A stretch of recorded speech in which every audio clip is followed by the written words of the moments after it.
If you need an example of a game that's become so successful and then makes an awful decision, look no further than Fire Emblem Three Houses. Hello everyone, in today's video I'm going to be comparing and contrasting the games Tactics Ogre Reborn and Fire Emblem Three Houses for the Switch. My main focus here is going to be on what Fire Emblem did wrong and how it compares with Tactics Ogre in general. So what's my issue with Three Houses? For starters, I'm a long-time Fire Emblem fan. I started with the Game Boy Advance games Blazing Blade, then Sacred Stone, then into the GameCube games Path of Radiance and 3DS Games of Fate, and finally the fabled and greatest game of all time, Three Houses for the Switch, or so I've heard. I was awfully excited for the Switch game, but regretfully it's the first Fire Emblem game that I gave up on around 20 hours in. But why? The real reason that I couldn't stomach playing a Japanese dating simulation game any longer was because of the monastery. The amount of time the player is forced to roleplay fishing, or gardening, or cooking, or singing, or whatever else the developers thought was a good idea to put in a Fire Emblem game is mind-boggling. This isn't just a one-off, quirky experimental expression for the gameplay, a risk the developers took for a small portion of the game. No, it's a full-on paradigm shift of the very nature of the gameplay as we know it. I'm talking hours being spent on meaningless tasks and affection building for video game characters who are largely unremarkable. Some might say, well, if you don't like it, just skip it. But the problem with that is the game specifically puts in incentives to play the monastery by tying in skills and abilities and spells and equipment and other things into the actual monastery function that if you don't take part, you're already behind. It's one of the main features used to level up weapon classes and a ton of advantageous features that are actually an important part of Fire Emblem. I'm not going to delve too deep into the combat aspect here, but I will give Fire Emblem its props. It stayed true to most of the core functions of its strategic, turn-based, more complex form of rock, paper, scissors that we all know and love. The graphics are beautiful and there's enough control about the aspects of combat that the players are given a choice on how they prefer to play. I'm not a fan of the gambit moves and it could do without the combat arts, but they're nowhere near as depressing as the monastery. Moving over to Tactics Ogre, now we have on surface a game that looks very old. It looks like the older Fire Emblem games, and this is because it's based off a remake of the original 1995 release. It has not been iterated 17 times like Fire Emblem has, but despite its old age, Tactic Ogre does have some incredible aspects that Fire Emblem should take heed from. Mechanistically speaking, Tactics Ogre has a very similar gameplay element in battle that includes setting up units, placing them on the battlefield, commanding them to move, attacking, healing, and then inevitably killing the units and moving on to the next battle. Each battle is equipped with a huge arsenal of unique and different classes and ways to play and customize your army. Although the degree of customization in Tactics Ogre is slightly higher due to more expansive skill, equipment, spell options, Fire Emblem does have an adequate amount of build and customization as well. On the note of equipment, weapons do not break in Tactics Ogre, but to be fair, that never really bothered me much in Fire Emblem. Subtle differences include the order at which you control units by a stat called recovery time.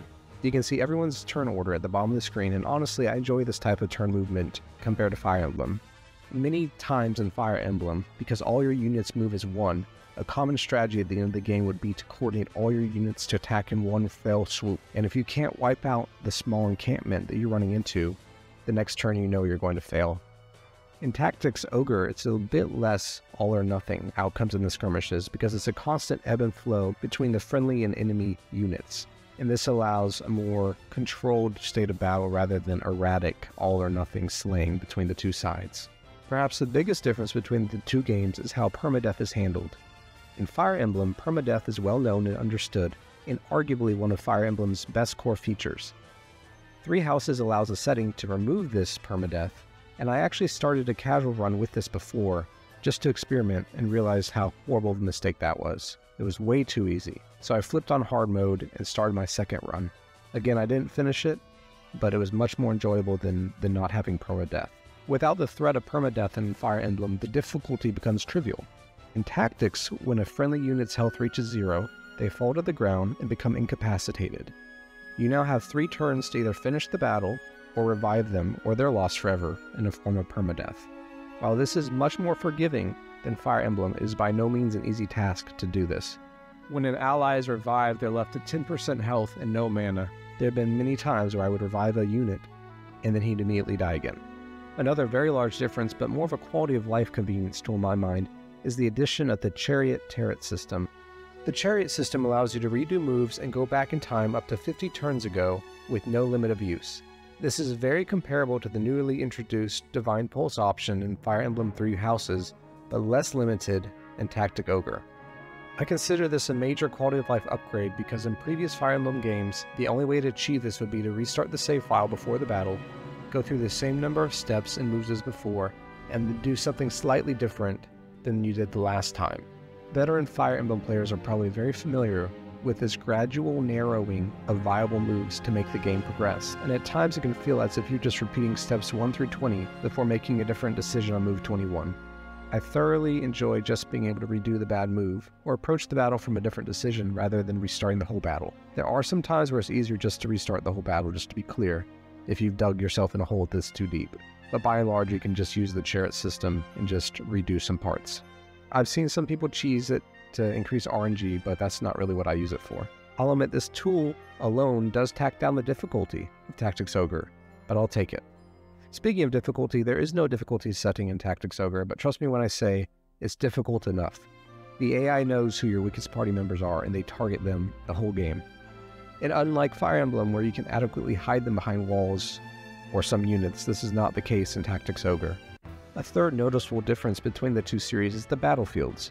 In Tactics Ogre, there is an elevation system where archers and mages can take a topographical vantage point and snipe down your clothies. There are tons of differences in how the map influences the fight in both these games, but the takeaway point for me here is I'm actually more of a fan of Fire Emblem's map and design and function. Fire Emblem tends to incorporate more intricate labyrinths and unique architectural structures on the battleground that gives the battle a more memorable feel. Tactics Ogres tends to be more of a preset grid with varying elevations and depressions, along with a variety of tiles that hinder or enhance attacks, but overall it is more simplistic in nature. This is probably Tactic Ogre's weakest point when comparing it to Fire Emblem. The fear of death is present in both games but handled slightly different through the optional difficulty settings in Fire Emblem, coupled with the use of availability of Divine Pulse, and the chariot system and 3-turn incapacitate system in Tactics Ogre Reborn. The battlefield your units fight on are more influential and impactful on the outcome of the game, and sometimes more than the fighting units themselves. In terms of analyzing the actual component of the combat, both these games excel. However, Fire Emblem Three Houses' incessant push towards the monastery portion of the game heavily detracted from the game's core purpose and ultimately led myself and many others to put down an otherwise great game. I've not played Engage yet, but based on how Three Houses played out for me, I'm not ready to give it a try. Anywho, thanks for everyone who stuck around and gave my comparison a listen. Let me know if the monastery had as much of a negative impact on you as it did on me, or if you've given Tactics Ogre Reborn a try. Feel free to give a like and subscribe, and stick around for future videos. Thank you.